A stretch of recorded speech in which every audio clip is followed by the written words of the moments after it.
Meus amados irmãos, a paz do Senhor, estamos aqui novamente no seu programa EBD em Estudo. Esse programa vai ao ar aqui da Igreja Boa Esperança, Assembleia de Deus, cidade de Parnamirim, Rio Grande do Norte. Temos nosso pastor aqui, coordenador, pastor Georgen Silva. Me chamo Isaías Nascimento, sou professor da Escola Bíblica Dominical. Estou aqui com também o professor Eduardo e vamos discorrer sobre mais uma lição tão interessante aqui dessa lição desse trimestre tão glorioso, trazendo muitos ensinamentos para todos nós. Como você sabe, esta é a nossa lição, ok? O Deus que governa o mundo e cuida da família, os ensinamentos divinos nos livros de Ruth e Esther para a nossa geração. Já vencemos as lições que falaram sobre a questão da vida de Ruth, de toda a trajetória ali, de tudo que aconteceu, e avançamos aí a partir da lição de número 6 para a história da rainha Esther. E hoje chegamos na lição de número 8, que diz assim o seu título: A Resistência de Mardoqueu. Você sabe que Mardoqueu foi aí o pai adotivo de Esther e foi ele quem fez toda a logística para que ela pudesse ali ascender ao trono no lugar da deposta rainha Vasti. Do hebraico, o nome Mardoqueu, Mordecai. Diz os historiadores que Mardoqueu ele já nasce lá dentro do exílio babilônico. E por isso o nome dele é, talvez, Mardoqueu. Mardoqueu é uma homenagem. O nome Mardoqueu é uma homenagem a um deus, a uma divindade, entre aspas, babilônica. Meus irmãos, nosso texto áureo diz assim: Então os servos do rei que estavam à porta do rei disseram a Mardoqueu: Por que traspassas o mandamento do rei? Verdade prática.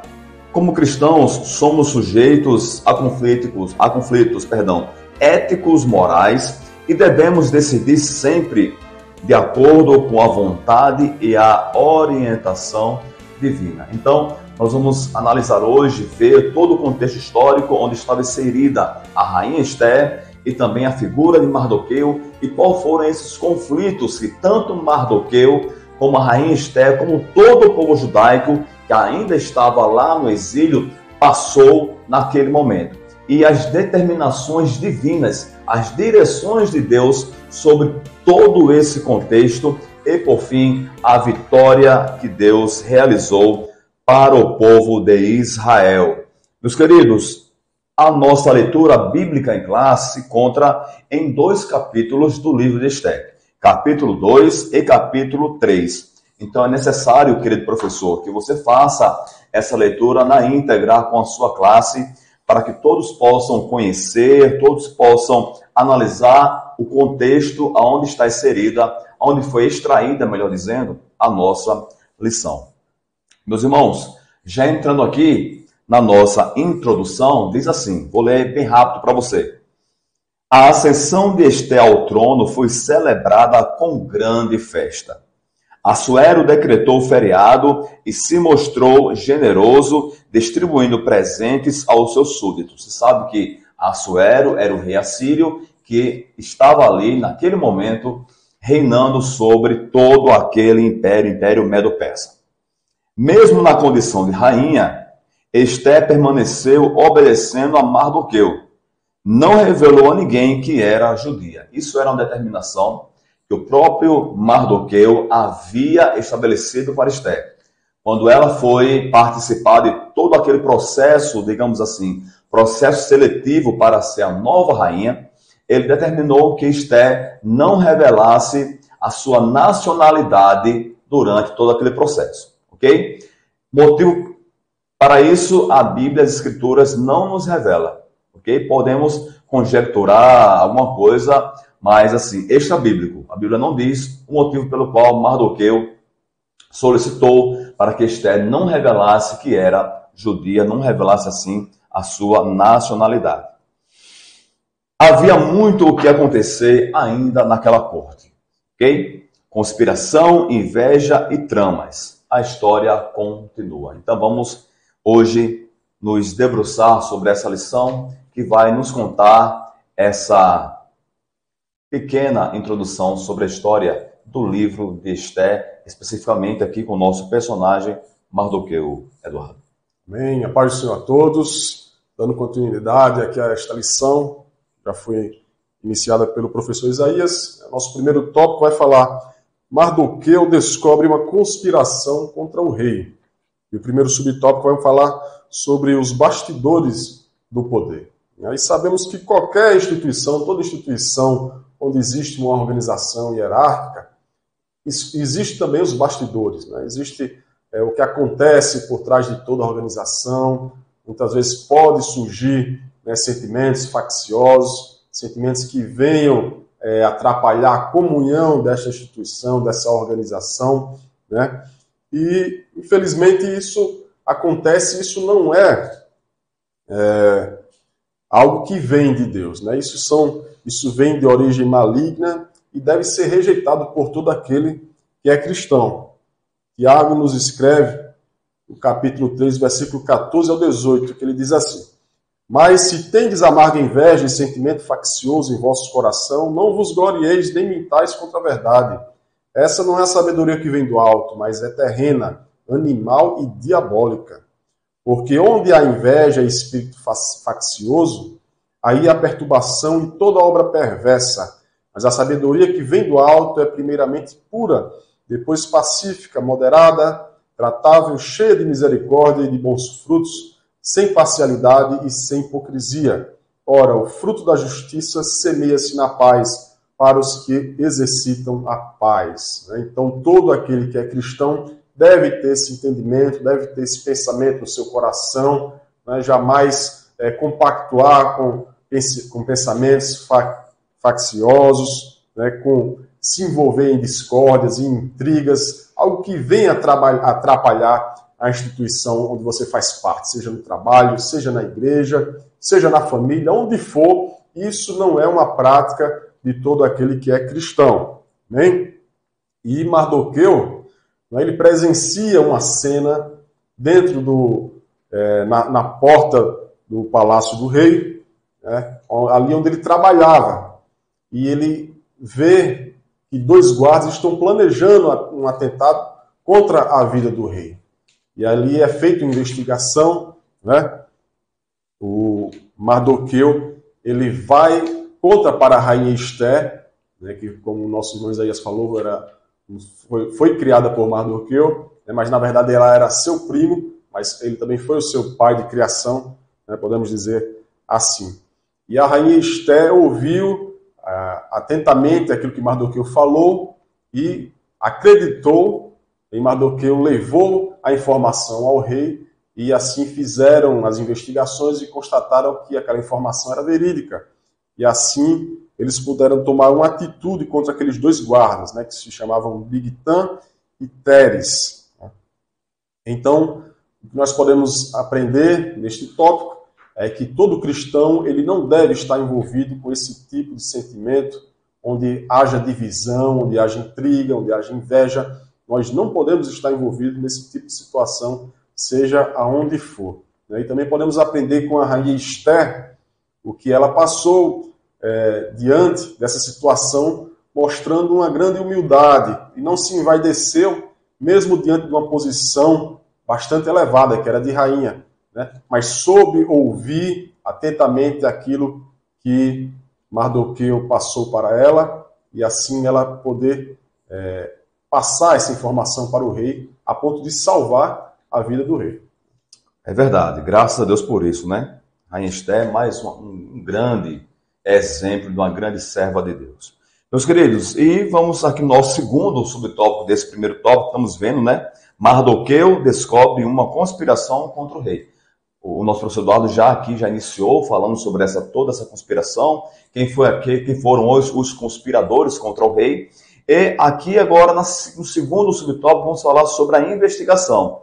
Então, Mardoqueu descobre toda essa trama. A gente sabe que isso, né, Eduardo, era algo comum nos reinos, nos reinados, nos impérios, pessoas querendo usurpar ali a posição da liderança maior, que era o rei, que era o imperador. acontecia muito isso, né? Os conspiravam, se juntavam, fazia toda a conspiração para matar o rei, para assim tomar ali, né, dar um golpe de Estado, digamos assim, para tomar ali o reinado. E assim foram esses dois.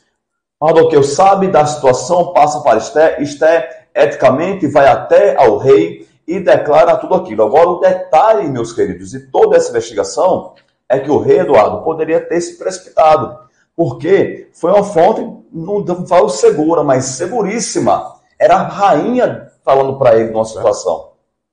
Ele poderia muito bem, de pronto ali, só pela palavra da rainha, mandar enforcar os dois conspiradores. Mas ele agiu com muita prudência. Ele agiu como um líder deve agir. Diz aqui o nosso autor que agir com base apenas no ouvir dizer estimula fofocas e torna o líder suscetível a manipulações. Então, não é a figura aqui de Assuero. Assuero se mostra um rei, um líder sábio. Ele ouve o que a rainha trazia naquele momento, dessa conspiração, algo gravíssimo. A conspiração contra o rei era punida com morte. E eles sabiam. Todo o reinado sabia disso. Então, o rei faz toda a investigação, descobre que era realmente verídicos os fatos que foram para ele externados sobre toda essa conspiração e manda executar os dois. Como eu falei, a conspiração contra o rei, seja qual fosse, era realmente punida com morte. E assim nós conseguimos ver aqui 3 grandes lições, conseguimos tirar aqui dessa situação. Primeiro, Mardoqueu se importa com a vida do seu líder. Veja que Mardoqueu, Eduardo, talvez ele não tivesse, culturalmente falando, essa obrigação, porque ele era judeu e Assuero era um rei gentil. Assuero estava ali dominando sobre o seu povo. De certa forma, Assuero ele era um ditador ali sobre o povo judeu. Porém, Mardoqueu reconhecia a sua posição de servo. Por mais que a liderança não seja uma liderança que nos agrade totalmente, aprendemos aqui com Mardoqueu, sermos fiéis aos nossos líderes. Segunda grande lição da rainha Esther. Ela não se coloca como objeção a tudo isso. Ela não se coloca como um empecilho, muito pelo contrário. Ela se torna ali um canal de bênção para Assuero. Um canal de bênção para o reinado. E a terceira lição é do próprio Assuero, de um líder sábio que vai fazer toda a apuração para não cometer injustiça no seu próprio reinado, Eduardo. Amém. E finalizando esse primeiro tópico, o terceiro subtópico vai falar sobre o registro dos fatos. Na leitura bíblica que é feita na sala de aula, vai ser lido o versículo 23 do capítulo 2, que na parte final vai dizer: isso foi escrito no livro das crônicas perante o rei. Então, tudo que se acontecia no reinado, né, tudo isso era descrito, era anotado em um livro das crônicas. Né? A gente vai ver na própria Bíblia Sagrada que existem 2 livros das crônicas, o primeiro e o segundo livro, onde vai detalhar, né, fatos dos reis de Israel, tanto no Reino Unido quanto no Reino Dividido. E no reinado de Assuero também não foi diferente. O livro das crônicas existia e tudo era descrito no livro das crônicas. E tudo o que aconteceu nesses bastidores, né, a descoberta do atentado contra o rei, a investigação que foi feita, tudo isso foi descrito nesse livro das crônicas. E o livro de Esther vai contar, no capítulo 6, no versículo 1, que certa noite, né, fugiu o sono do rei Assuero. E vai dizer: então mandou trazer o livro das memórias das crônicas e se leram diante do rei. E no momento que o rei lê o livro das crônicas, né, para relembrar o que aconteceu no seu reinado, e aí ele fica sabendo daquilo que aconteceu, né, que Mardoqueu o ajudou grandemente a ponto de salvar a vida do rei, né? Então, como o autor diz, com ou sem registro humano, devemos sempre fazer a vontade de Deus, sabendo que diante dele todas as nossas obras estão escritas, né? Então nós não fazemos algo de bom, não é para nos engrandecer, não é com a intenção de crescer, almejar algo maior para as nossas vidas. Não, só nós fazermos o que é bom, o que é reto, o que é direito diante dos olhos do Senhor, estaremos fazendo assim a vontade dele, fazendo aquilo que é bom não só para nós, mas também para o nosso próximo, bom para a vontade de Deus. É isso que o Senhor nos ensina, a amarmos uns aos outros. E a ascensão, a vitória, ou qualquer algo bom que possa ter de retorno para as nossas vidas é bênção. É bênção de Deus para as nossas vidas. Como é que pode o rei estava dormindo e do nada simplesmente fugir o sono e pedir para trazer o livro das crônicas e ler exatamente aquilo que aconteceu com Mardoqueu? Isso é providência de Deus. Quando Deus ele quer engrandecer os seus, quando ele quer abençoar os seus filhos, assim ele faz. Não depende da minha vontade, da sua vontade, mas Deus ele tem o momento certo de agir, a hora certa, e no momento certo ele vai chegar com a bênção na vida de cada um de nós. Basta cada um de nós seguirmos no caminho do Senhor, fazendo segundo aquilo que ele nos ensina através da sua poderosa palavra. Glória a Deus, meus irmãos. Chegamos agora no nosso segundo tópico da nossa gloriosa lição, que diz assim: Ramã é exaltado pelo rei. Quem era Ramã? A Bíblia não traz o histórico de vida de Ramã. As Escrituras não mencionam quem era essa pessoa especificamente, qual era a sua história de vida naquele reinado de Assuero.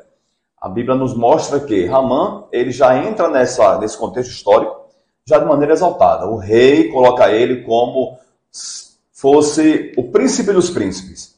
Existiam os príncipes, né, no seu reinado, aqueles governadores que estavam abaixo do rei Assuero, e Ramã, esse personagem, segundo a história, os historiadores, é um homem de posses, ricos, de destaque social, coloca-o acima desses governadores que estavam apenas abaixo do rei Assuero.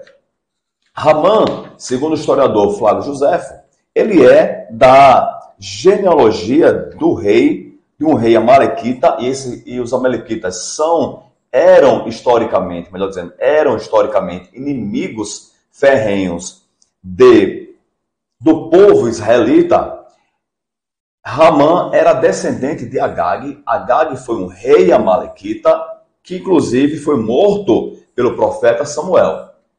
Depois de toda aquela situação em que os amalequitas foram vencidos, o rei Agag foi poupado a sua vida, e Samuel, como era a determinação divina mesmo de não poupar ninguém, Samuel vai e finaliza aquela questão matando o rei Agag. Então, existia essa questão histórica aqui, Existia essa situação aqui que envolvia Mardoqueu, sendo judeu, veja o profeta Samuel judeu, e agora Agag, amalequita, e esse Ramã também vindo dessa questão genealógica, desse tronco aí genealógico que também existia esse rei Agag amalequita dentro desse contexto.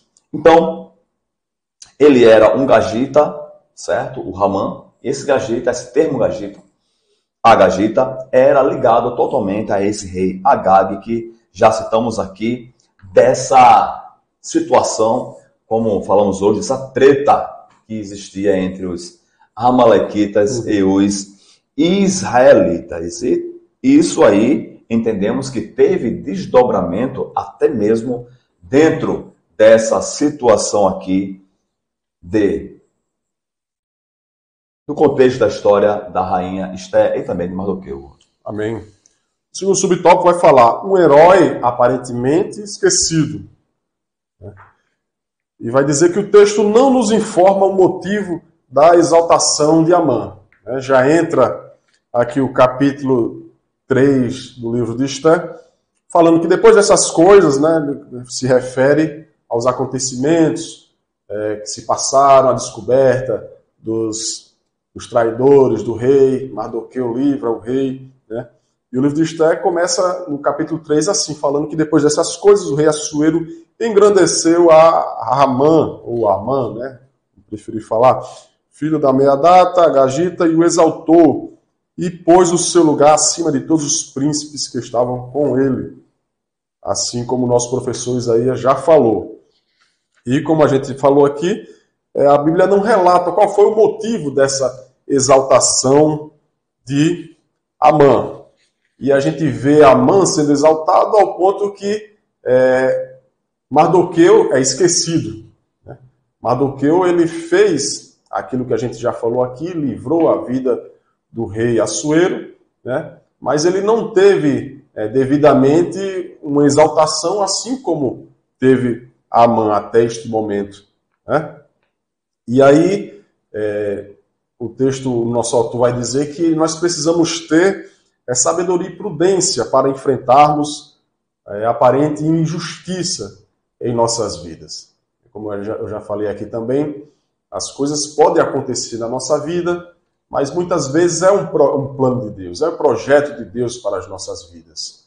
Talvez não para nos engrandecer naquele momento, mas para nos dar um crescimento espiritual, um amadurecimento espiritual para as nossas vidas, porque assim a gente vai entender lá na frente, no momento que nós estamos passando aquela adversidade, nós não conseguimos muito assimilar o que Deus está fazendo na nossa vida, né? Mas lá na frente nós conseguimos perceber tudo aquilo que o Senhor tem permitido que aconteça nas nossas vidas, seja a diversidade, né? Seja o que for, mas tudo tem acontecido em nossas vidas para a glória de Deus. Nós temos sempre que dar graças, assim como o apóstolo Paulo orienta lá os Tessalonicenses, né? Em tudo dai graças. Agradecemos a Deus e lembrarmos de que o nosso foco não são as coisas dessa terra, nosso foco é o céu, né? Nosso foco é fazer aquilo que o Senhor Jesus Cristo nos ensina, aquilo que a Bíblia Sagrada nos orienta, né? Porque a inspiração de Deus, inspirado pelo Espírito Santo de Deus, para servir de manual para as nossas vidas, né? Então não devemos nos entristecer mesmo fazendo bem. Aqui o autor também vai citar o Salmo de Asaf, o Salmo de número 73, que Asaf vai falar que quanto a mim os meus pés quase se desviaram, né, em ver o ímpio sendo engrandecido e o justo muitas vezes padecendo necessidades. Então nós não devemos olhar para essas coisas, nós devemos olhar sempre para os céus, para Jesus Cristo, que é autor e consumador da nossa fé, né, para que nós não venhamos desviar os nossos pés, assim como disse Asaf, quase desviaram os meus pés. Deus, ele tem um projeto em nossas vidas e no momento certo, na hora certa, o projeto dele se cumprirá na vida de cada um de nós. Amém. Glória a Deus por isso. Meus irmãos, chegamos aqui no nosso terceiro subtópico, tá, desse segundo tópico. Vamos já entrar no nosso terceiro e último grande tópico dessa lição. Mas, diz assim, esse subtópico, evitando frustrações. Nosso autor diz que quando nutrimos altas expectativas, nos tornamos sujeitos a muitas frustrações, né? Quando a gente cria uma expectativa, por exemplo, dentro do contexto, trazendo o nosso contexto evangélico, né? Por exemplo, você pode estar nutrindo uma expectativa de ser elevado ao ministério, de ser você uma pessoa que contribui demais com a igreja, está sendo sempre disposto a trabalhar, você está sempre com a sua vida voltada, né? Claro, para a sua família primeiramente, mas também voltada para a casa do Senhor, você está sempre à disposição da obra. É natural, Eduardo, que nesse momento essa pessoa venha nutrir uma alta expectativa de ser elevado ao ministério, porque talvez isso é o desejo do seu coração. Porém, existem momentos que isso não acontece, porque como o nosso professor Eduardo já colocou aqui muito bem, enfaticamente ele disse que as coisas quando acontecem no momento de Deus, ela é perfeita, ela é muito melhor do que o nosso imediatismo para querer as coisas. Então, mas isso não aconteceu aqui, essa questão de frustração com o nosso personagem Mardoqueu. O nosso professor Eduardo já citou aqui a questão que Mardoqueu estava lá escrito no livro das Crônicas do Rei. O grande livramento que Mardoqueu realizou, né, com a ajuda da rainha Esther para o rei. Então ele poderia dizer assim, agora chegou a minha vez. Fiz isso pelo rei, o rei vai me exaltar sobre todos, sobre tudo, eu vou deixar aqui a minha condição de subalterno, vou ser levado a líder de alguma província, alguma coisa, mas isso não aconteceu. E Mardoqueu não tinha isso em mente. Não tinha isso em mente. Ele não foi levado à frustração porque não nutria essa necessidade, muitas das vezes essa vaidade de ser elevado sobre as pessoas. Ele realmente permaneceu no seu lugar, sabendo que aquilo que ele fizera ao rei era algo que existia uma certa obrigação no seu coração. A Bíblia diz que se nós sabemos fazer o bem e não fazemos, a gente acaba não fazendo esse bem, nós cometemos pecado. Okay? Então Mardoqueu, ele sabia disso. A atitude de Mardoqueu foi totalmente desprovida de interesses pessoais. E assim, Deus recebeu aquele movimento que ele fez para livramento do rei. E lá na frente, ele abençoou. Diz aqui para finalizar, o nosso autor, diz que Mardoqueu não pertencia ao primeiro escalão real e permaneceu exercendo a mesma função de antes. Ele permaneceu na sua função mesmo, realizando talvez o maior ato aí para o rei naquele momento. Nós temos a recomendação bíblica de não viver ambicionando coisas altas. Considerar merecer mais do que tem gera constantes insatisfações e não contribui em nada para o nosso progresso. Então, em tudo temos que entregar ao Senhor. Por mais que você tenha expectativa de alcançar algo na sua vida, seja essa expectativa na vida ministerial, na vida profissional, na vida pessoal, obviamente você tem que fazer a sua parte em estar sempre buscando isso, porém colocando tudo aos pés da cruz, porém colocando tudo nos pés de Jesus e esperando que o Espírito Santo, no momento que ele sabe, ele vai realizar na sua vida.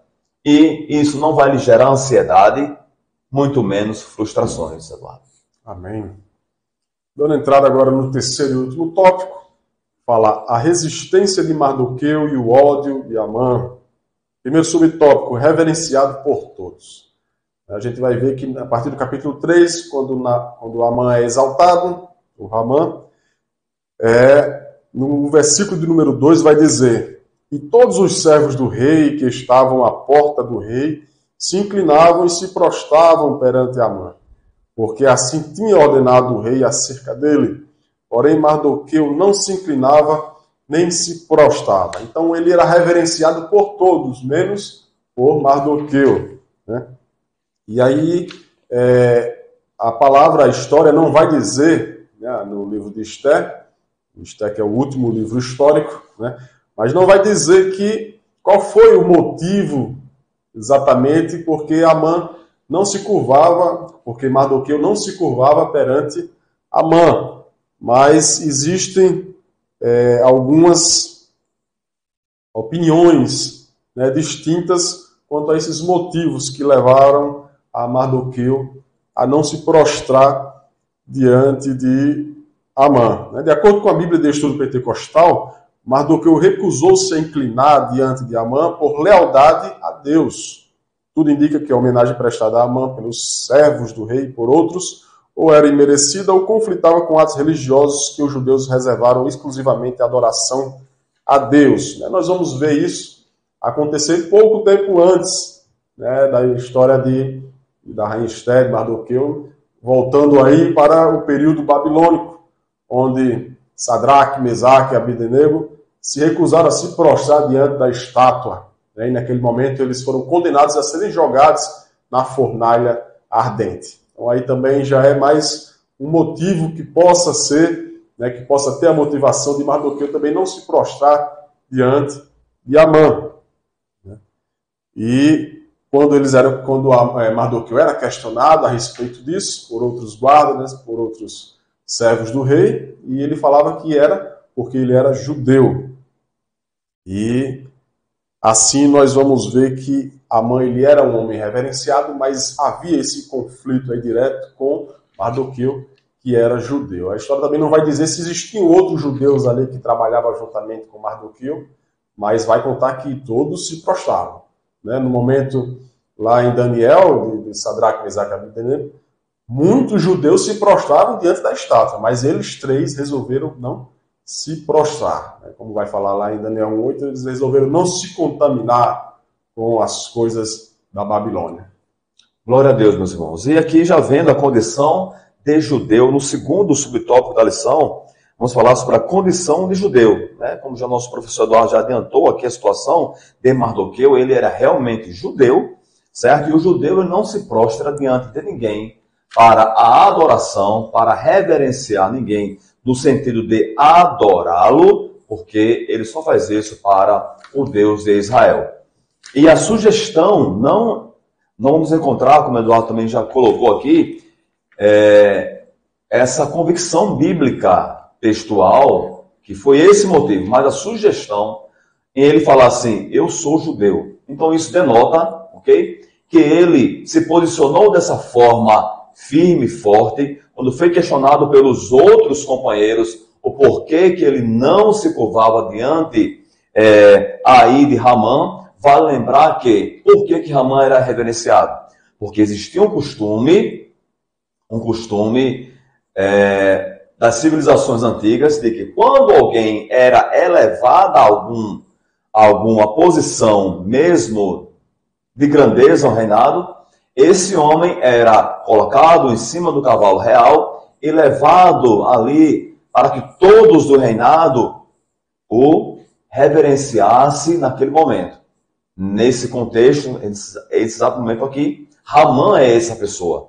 Ramã é essa figura que agora foi exaltada e passa por todo o reinado, e era necessário, segundo o mandado, não de Ramã, mas do próprio rei. Veja que Mardoqueu aqui, ele desobedece, temos que falar assim, ele desobedece um mandado do próprio rei Assuero. Não era uma determinação de Ramã, mas era o próprio rei que mandara aquilo tudo acontecer. Ele sabia, interessante, Eduardo, que ele sabia, Mardoqueu sabia, que negando realizar o mandado do rei, ele sabia que ele podia ser morto. Porque a palavra do rei era para ser cumprida.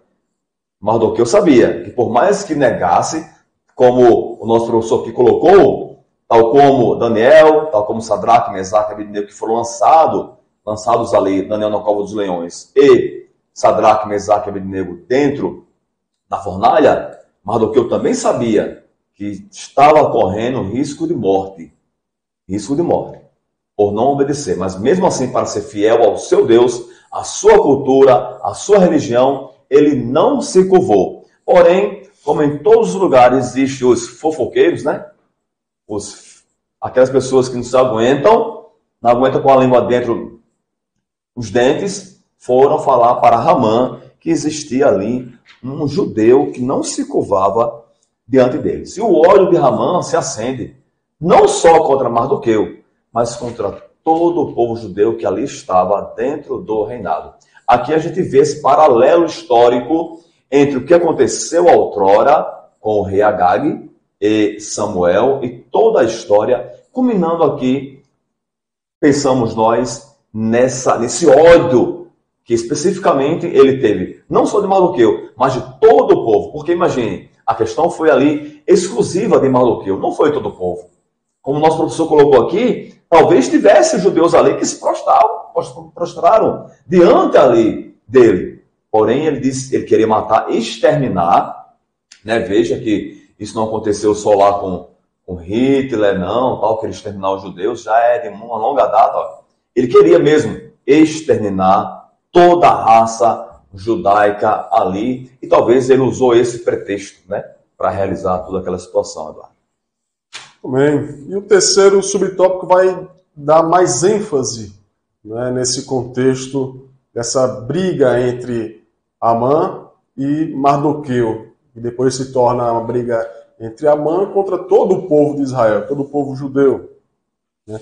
Por isso que o nome do terceiro subtópico é inimizades intergeracionais. E aí vai dizer que vai muito além de simplesmente não se prostrar diante de Amã, mas vem do fato de Amã ser de um povo que é historicamente inimigo do povo de Amã. O povo de Israel é historicamente inimigo do povo dos amalequitas, né? E como o próprio livro fala, que Amã ele era agagita, e Agagita fazendo referência à descendência do rei Agag. E o rei Agag foi o rei amalequita que foi morto por Samuel. É o profeta Samuel. Está lá em primeiro livro de Samuel, capítulo 15, versículo 32 e 33. Aí, além disso, vai ter outras histórias, né, de vinganças entre esses povos, né, o povo de Israel, contra os amalequitas, né, vai contar em Gênesis, no capítulo 34, a história de que os filhos de Jacó mataram os siquemitas por causa do traje feito a Diná, filha de Leia, né, e vai aparecer outros inúmeros conflitos.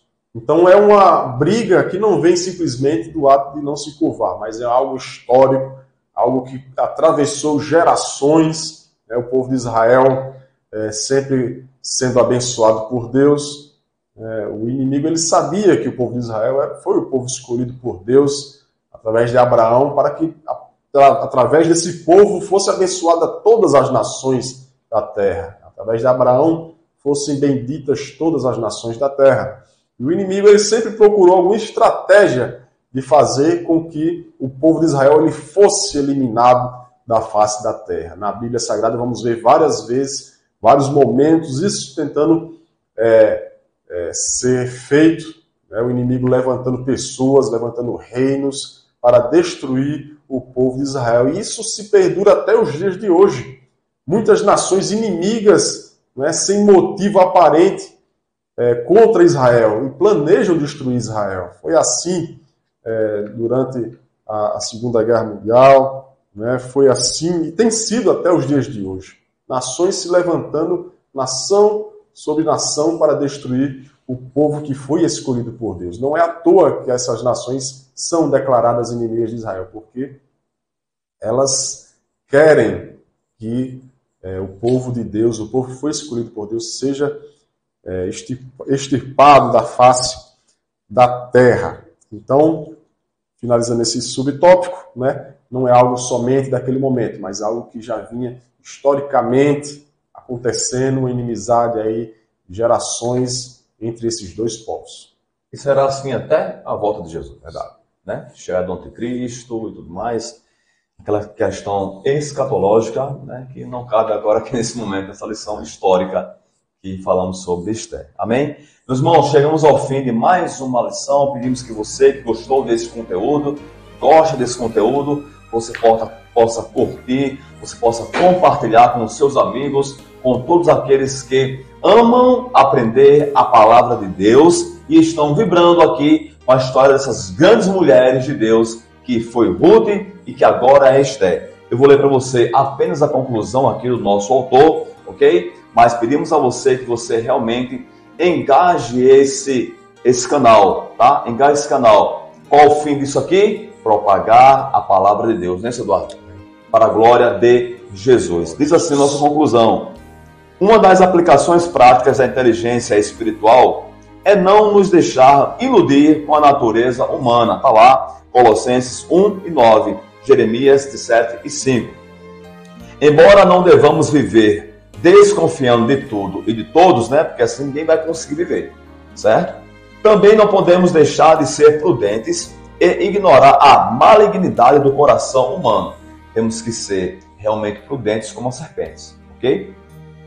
Vamos lá. O maligno pode suscitar o ódio contra nós de onde menos esperamos. Mardoqueu experimentou isso, ok? Precisamos estar atentos e revestidos de toda a armadura de Deus para que possamos resistir e vencer o mal. Nossa luta não é contra a carne e nem contra o sangue. Que essa lição tenha abençoado a sua vida, que essa lição possa servir para você, querido professor, como uma base para lhe ajudar na aula de domingo. Também vale ressaltar, né, Eduardo, que esse programa não tem a intenção de substituir a escola bíblica dominical local aí na sua igreja. É necessário que você vá para a sua igreja e tenha esse programa como uma grande ferramenta de auxílio para você na sua aula. Então, que Deus te abençoe, em nome de Jesus. Amém. Deus abençoe a todos.